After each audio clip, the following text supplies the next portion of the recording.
Kasama ko po ang ating best player of the game, Terrence Romeo with 33 points, 4 rebounds, and 3 assists. Congratulations, Romeo. Back-to-back wins kayo para sa Global Port. Ang tanong ko lang, kailangan ko lang basagin yung trip mo ng konti. You were up by as much as 20 points pero nakahabol ang pababayan ng TNT. Saan kayo nag-breakdown?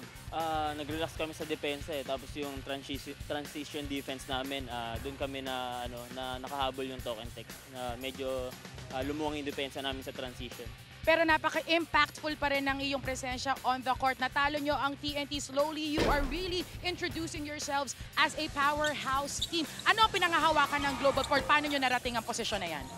Siguro yung yung pag-stay namin sa game plan ni Coach Pido, tapos yung pag-work hard namin as a team, na-apply na namin siya sa game namin ngayon. Pero marami pang patutunayan ng Global Port. Ang susunod nyong laban is against the San Miguel Beermen. Tawagin natin ang buong Neo Nation na suportahan kayo.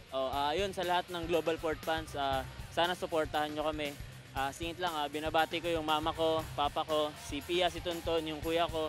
Tapos yung Extreme Fitness Club, trainer ko, si Kuya Bu, sila Kuya Emil, sila Ate Det, sila Ma'am, sila Boss Nap, tapos sila Kuya Wendell. Yun, thank you. Congratulations, Terrence.